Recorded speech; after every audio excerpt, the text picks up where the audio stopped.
तो हेलो दोस्तों, welcome to my YouTube channel.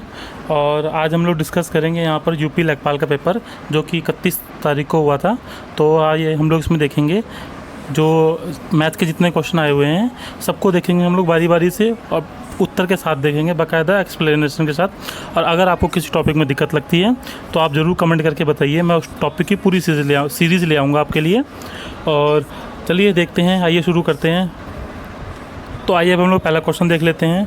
इसमें 18 + 15 डिवाइड बाई 3 गुना 9। तो सबसे पहले क्या सॉल्व करेंगे, इसमें हम 15/3 को सॉल्व करेंगे। इसको सॉल्व करने पे क्या आ जाएगा, हमारा 5 आ जाएगा। तो 5 और गुना 9 45 हो गया। 45 और जमा 18 63। तो हमारे पहले का आंसर आ गया 63। पहले 26 का आंसर ए सही होगा। अब आइए दूसरा देख लेते हैं हम। दूसरा है दो संख्याओं का माध्य 30 है। यदि प्रत्येक संख्या में 3 जोड़ दिया जाए तो नया माध्य क्या होगा। तो नया माध्य हमारा क्या होगा, जब 15 संख्याओं का माध्य 30 है और उसमें 3 जोड़ने पे तो नया माध्य हमारा 33 ही आएगा। जैसे हम लोग वो निकालते हैं, एवरेज निकालते हैं, सेम वैसे ही होता है। तो हमारा क्या आ जाएगा आंसर, इसका सी आंसर हो जाएगा। आइए अब अगला क्वेश्चन देख लेते हैं हम लोग। 28वां क्वेश्चन। इसमें क्या लिखा है, इनका बहुलक ज्ञात करना है। बहुलक कैसे ज्ञात करते हैं, जो संख्या इसमें सबसे ज़्यादा बार आई हो वही इसमें बहुलक होती है। तो देखिए जैसे कि 3 कितनी बार आया है, 1 2 3 4। 3 आया है हमारा 4 बार। और 4 कितनी बार आया है, 1 2 3 4। सबसे ज़्यादा बार कौन आया है, 3 आया है। तो इसका बहुलक क्या हो जाएगा हमारा, इसका बहुलक हमारा हो जाएगा 3। तो इसका ए आंसर, 28 का आंसर ए हो गया हमारा। अब अगला क्वेश्चन देख लेते हैं। अब इसका माध्यिका ज्ञात करना है। तो माध्यिका ज्ञात करने के लिए क्या करना पड़ता है, पहले दी हुई संख्याओं को बढ़ते क्रम में यानी कि असेंडिंग ऑर्डर में सेट करना पड़ता है। असेंडिंग ऑर्डर मतलब पहले नंबर पे आ गया 10, 12। 12 कितनी बार है, 2 बार। तो तीसरे नंबर पर आ गया 12। चौथे नंबर पर 13, फिर 14, फिर 15, फिर हमारे पास आ जाएगा 21। तो अगर हम लोग देखेंगे तो हमारे सबसे मिडिल में कौन सी टर्म आएगी, हमारी आएगी 13। 13 हमारे सबसे बीच में आएगी। तो जो हमारी संख्या सबसे बीच में आती है वो हमारी क्या होती है, मीडियन यानी कि माध्यिका होती है। तो इसका आंसर क्या आ गया हमारा, 13। क्वेश्चन नंबर 29 का आंसर क्या हो गया, 13 आंसर। अब 30 देख लेते हैं। किसी समद्विबाहु त्रिभुज का परिमाप निकालना है जिसका आधार 18 सेंटीमीटर हो। तो हमारा क्या होता है परिमाप हमारा होता है 3 गुना भुजा, 3 गुना में ए। तो हमारे पास ए की वैल्यू कितनी है, 18। तो 18 को 3 से मल्टीप्लाई करते हैं, क्या आएगा हमारा 54। तो 30 का आंसर क्या हो गया हमारा, 54 आंसर हो गया। अब अगला देख लेते हैं 31वां क्वेश्चन। 31वां क्या है हमारे पास, किसी आयत का क्षेत्रफल ज्ञात कीजिए जिसकी लंबाई 12 सेंटीमीटर और चौड़ाई 11 सेंटीमीटर दी गई हो। तो आयत का क्षेत्रफल कैसे ज्ञात करते हैं, लंबाई गुना चौड़ाई। तो लंबाई गुना चौड़ाई, ठीक है। तो इसमें लंबाई कितनी दी हुई है हमें, 12 सेंटीमीटर, और चौड़ाई कितनी दी गई है, 11 सेंटीमीटर। इन दोनों को मल्टीप्लाई करेंगे, क्या आएगा हमारा आंसर, 132। तो 31वें का आंसर क्या हो गया, 132। अब 32वां क्वेश्चन देख लेते हैं। संचयी बारंबारता सारणी दी गई है इसमें। इस सारणी में क्या निकालना है हमें, क्वेश्चन फाइंड क्या करना है हमें, इसमें से निम्नलिखित में से किस वर्ग की बारंबारता अधिकतम है। तो बारंबारता, इस संचयी बारंबारता सारणी में क्या होता है, इन दोनों को ऐड करके आता है। इसका डिफरेंस कितना आ गया हमारे पास का, और 8 और 15 में कितने का डिफरेंस है, 7 का। और 15 और 25 में डिफरेंस कितने का, 10 का। इसी तरह 25 और 33 में डिफरेंस कितने का है, हमारा 8 का। तो सबसे ज़्यादा डिफरेंस कहाँ आ गया है, ये 10 में। तो सबसे ज़्यादा किसकी बारंबारता अधिकतम है, तो 19 से 21 की। तो इसका आंसर क्या आएगा हमारे पास, इसका आंसर क्या आ जाएगा हमारे पास, 19 से 21। इसका आंसर हमारा डी सही होगा, ठीक है। अब खंड, तो इसके लिए मैं आपको एक स्पेशल वीडियो बना दूंगा गुणनखंड निकालने वाली ट्रिक से। लेकिन इसका आंसर जो होगा वो मैं आपको, ये देखो जितने गुणनखंड दे रखे हैं यहाँ पर, ये सारे 2240 के गुणनखंड होंगे। अगर हम लोग इसको सबको सम करेंगे तो हमारे पास आंसर कितना आएगा, हमारा आंसर आ जाएगा ये सी वाला उस आंसर जो होगा हमारा 6096 इसका आंसर होगा, 33 नंबर का 2240 के। अब अगला क्वेश्चन देख लेते हैं। नीचे हमें क्या दे रखा है, ये DI का क्वेश्चन है, डाटा इंटरप्रिटेशन का। तो आइए सॉल्व करते हैं इसको। नीचे दिए गए ग्राफ में 1991 से 1999 तक की कंपनी की कमाई को दिखाता है। तो आइए अब हम लोग आगे देख लेते हैं। इसमें क्वेश्चन में क्या पूछा गया है कि उन वर्षों की संख्या का अनुपात जिनमें एक कंपनी की आय औसत से कम और जिनकी आय औसत से अधिक है। तो हम लोग इसका अगर सबको ऐड कर लेंगे, जैसे 2640 है यहाँ पर, 2640, 3720, 2520, इन सबको अगर हम जमा कर लेंगे और जमा करने के बाद इनको 8 से भाग दे देंगे। क्यों? क्योंकि कंपनी की संख्या कितनी है? 8 है। 1 2 3 4 5 6 7 8, 8 संख्या है। तो इनका औसत क्या आ जाएगा हमारे पास? 3480, 3480। अब हम लोग देख लेंगे कि कितनी कंपनियां हैं जो इससे कम है। तो कितनी कंपनियां 3480 से कम है? एक तो ये हो गई पहली वाली हमारे पास, 2 हो गई दूसरी, 3 4 5। तो 5 कंपनियां जो हैं वो औसत से कम हैं। और औसत ज़्यादा कितनी है? तो एक ये वाली 3700 वाली, 2 3, तो 3, तो 5:3। तो इसका हमारा आंसर क्या आ गया है यहाँ से? सी, 5:3 करेक्ट आंसर होगा। अगला देख लेते हैं। इसी तरह से कि हम लोग देख रहे हैं 97 98 में कितनी है? 5040 है हमारी। कितनी है? 5040। और 94 95 में कितनी है? 3360। तो इन दोनों को भाग करेंगे तो आंसर क्या आएगा हमारे पास? 1.5। तो इसका हमारा आंसर क्या आ गया? सी इसका करेक्ट आंसर होगा हमारा, 1.5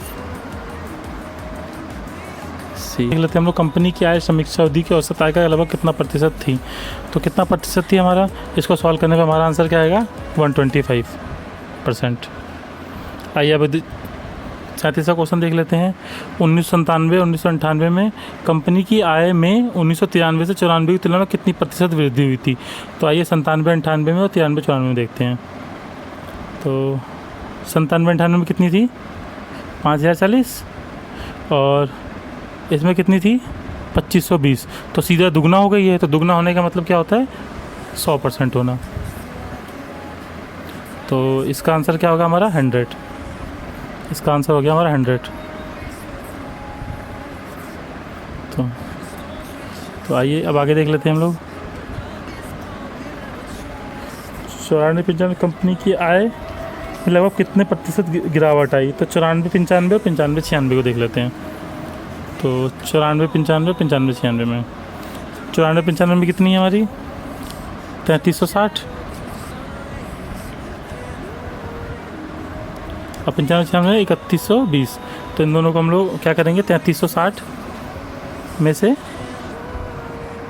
3120 को घटा कर लेंगे हम लोग। तो हमारा जो आएगा यहाँ पर 042, 240 डिवाइड बाई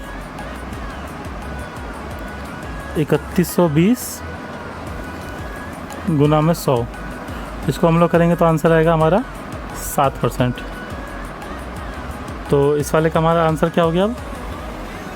7%, 38 का। और 39 देख लेते हैं हम क्वेश्चन। 21 से 25 का बारंबारता घनत्व कितना है। तो 21 से 25 में घनत्व कैसे निकालते हैं हम लोग? जो हमें संख्या दी होती है। जैसे बारंबारता कितनी दे रखी है इसमें? 20। और इसके बीच कितना है ये वर्ग? कितना है? 5 का। तो आंसर क्या आ जाएगा हमारा? 20 डिवाइड बाई 5 बराबर 4। तो इसका आंसर क्या आ गया हमारा? इसका आंसर हो गया हमारा 4। अगला क्वेश्चन देख लेते हैं।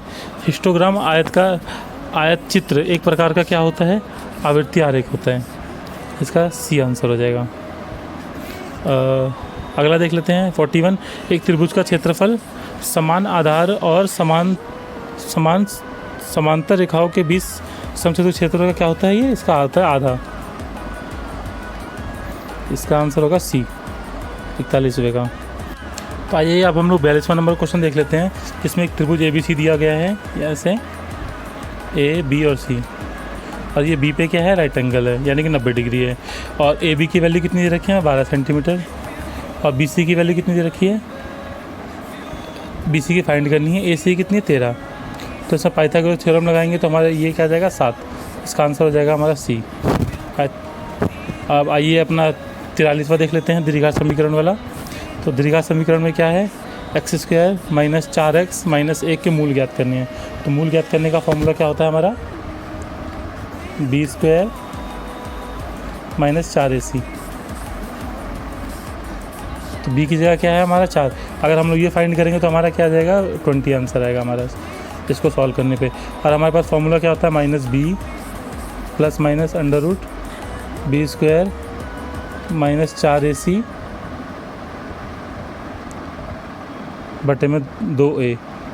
इसको हम लोग सॉल्व करेंगे तो हमारा आंसर क्या आएगा 2 plus minus under root 5।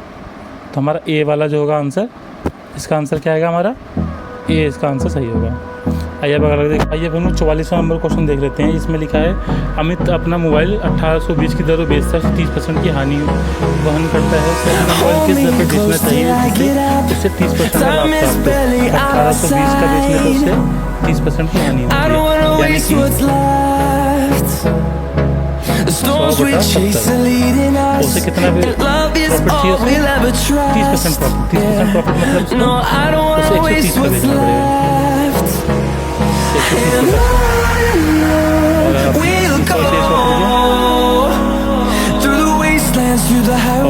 Zero से जीरो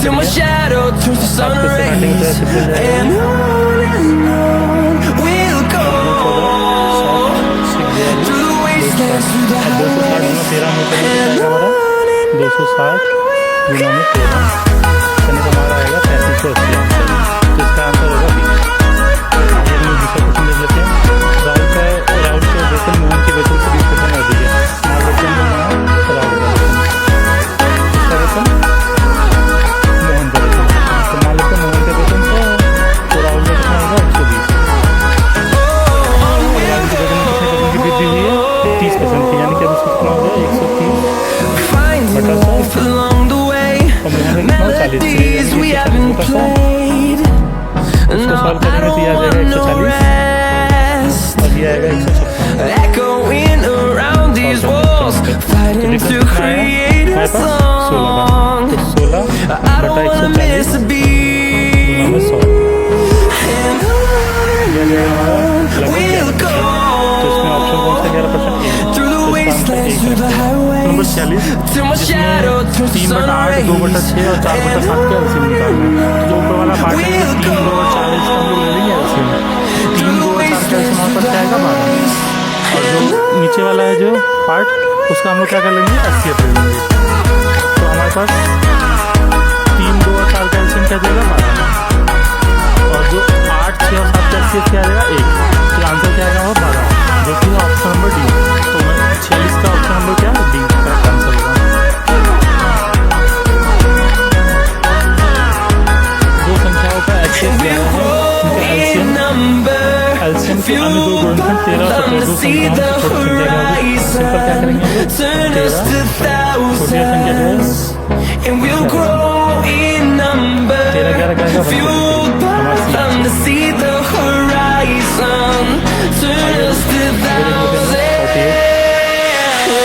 समांतर चतुर्भुज के विकर्णों की लंबाई क्रमशः से 8 सेंटीमीटर 6 सेंटीमीटर, जिनकी एक भुजा का माप 5 सेंटीमीटर, दूसरी भुजा की अनुमानित लंबाई क्या होगी।